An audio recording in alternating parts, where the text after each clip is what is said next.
Assalamualaikum warahmatullahi wabarakatuh. Kembali lagi bersama saya Silvani Atim dari program studi akuntansi Fakultas Ekonomi dan Bisnis Universitas Hairun Kota Ternate.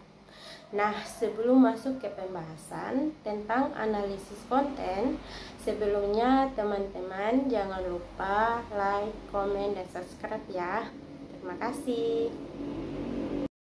Analisis konten adalah salah satu teknik yang digunakan untuk memahami dan mengevaluasi isi dari sebuah materi atau konten.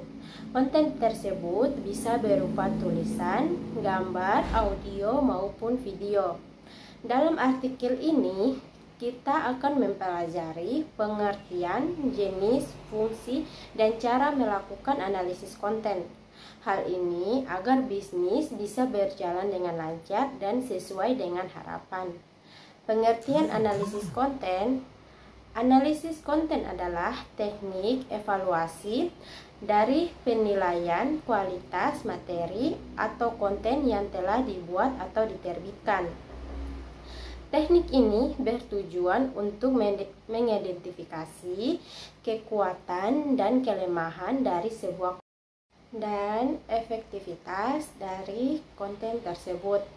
Selain menganalisis sebuah konten, kita juga perlu memahami hal lain yang berhubungan dengan, yaitu ausrais.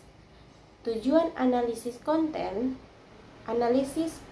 atau isi digunakan untuk memeriksa karakteristik suatu pesan dalam berbagai situasi sosial dan politik yang berbeda. Ini dapat digunakan untuk melihat bagaimana pesan diterima oleh sebagai khalayak seperti pembaca, pendengar, dan pengguna media yang beredar. Fungsi analisis konten. Fungsi analisis konten adalah untuk memahami dan mengevaluasi isi dari sebuah materi atau konten.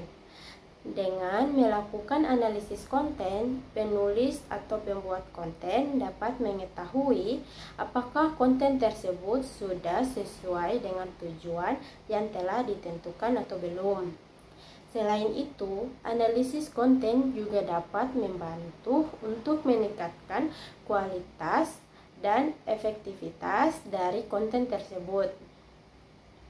Meningkatkan kualitas konten. Analisis konten merupakan langkah penting untuk memahami kekuatan dan kelemahan dari konten yang telah dibuat. Dengan melakukan analisis, penulis atau pembuat konten dapat menilai sejauh mana konten tersebut memenuhi tujuan yang diinginkan.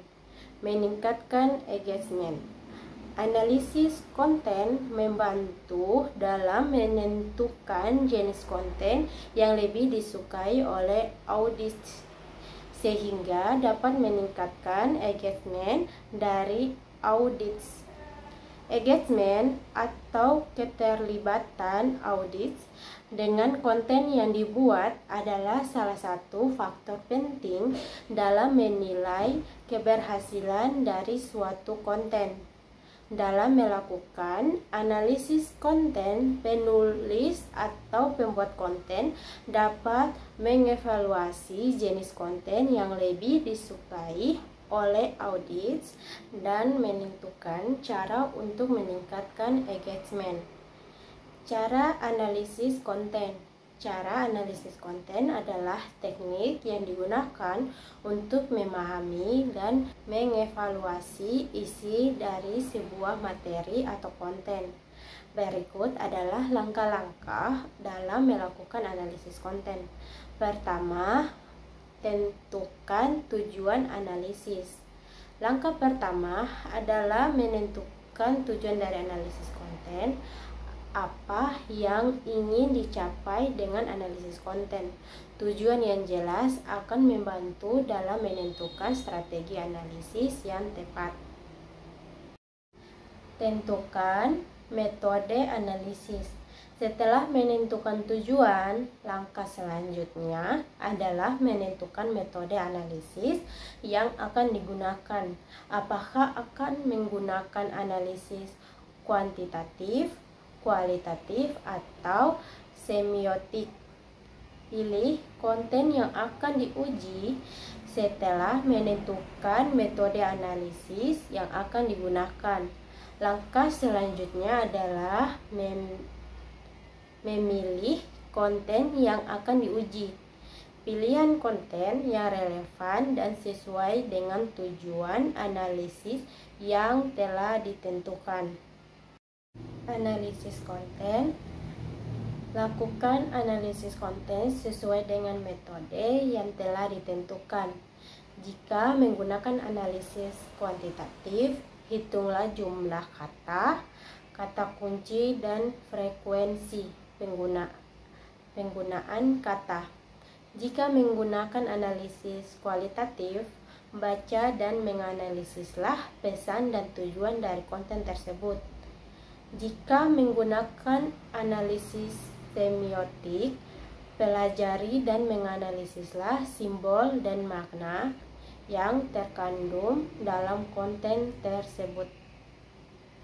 Langkah-langkah dalam menganalisis konten. Pertama, definisi, tujuan, dan pertanyaan penelitian. Menentukan apa yang diinginkan dicapai melalui analisis dan pertanyaan penelitian yang akan dijawab.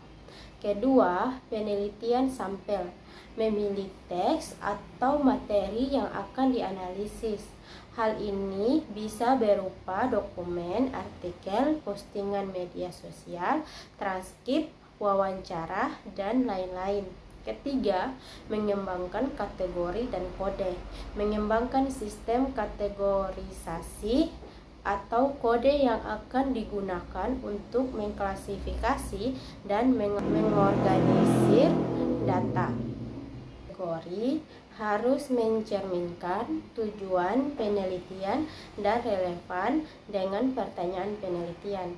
Kelima, coding dan pengumpulan data. Menerapkan kode kepada teks atau materi yang dianalisis. Ini melibatkan penandaan teks dengan kode yang sesuai berdasarkan kategori yang telah ditentukan. Kelima, analisis dan interpretasi data. Menginterpretasi data yang telah dikodekan untuk mengidentifikasi pola, tema, atau tren. Analisis ini bisa bersifat kuantitatif, misalnya menghitung frekuensi kemunculan tema tertentu, atau kualitatif, misalnya mendeskripsikan bagaimana dan mengapa tema tertentu muncul dalam teks. Keenam, menyajikan hasil temuan dari analisis konten, seringkali dengan menggabungkan tabel, grafik, atau kutipan untuk mendukung interpretasi. Kelebihan dan kekurangan analisis konten. Kelebihan pertama, fleksibilitas dapat diterapkan pada berbagai jenis data tekstual dan visual. Kedua, objektivitas dan keandalan. Melalui penggunaan kategori dan kode yang disistematis, analisis konten dapat mengurangi subjektivitas dan meningkatkan keandalan. Ketiga, kemampuan untuk mengungkap pola. Dapat mengidentifikasi pola, tema, atau tren yang mungkin tidak langsung terlihat. Kekurangan pertama, keterbatasan konteks.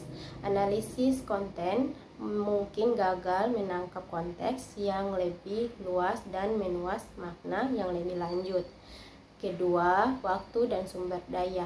Proses pengkodean dan analisis bisa sangat bermakna waktu dan memerlukan sumber daya yang cukup. Ketiga, interpretasi. Meskipun bertujuan objektif, interpretasi hasil tetap dapat dipengaruhi oleh peneliti. Analisis konten adalah alat yang berharga untuk memahami makna dan teks dan komunikasi dengan pendekatan yang sistematis dan kritis. Metode ini dapat mengungkapkan wawasan berharga untuk penelitian dalam berbagai bidang. Baik, itu saja yang bisa saya jelaskan tentang analisis konten. Semoga materi yang saya sampaikan bisa bermanfaat untuk kita semua. Terima kasih sudah menonton. Assalamualaikum warahmatullahi wabarakatuh.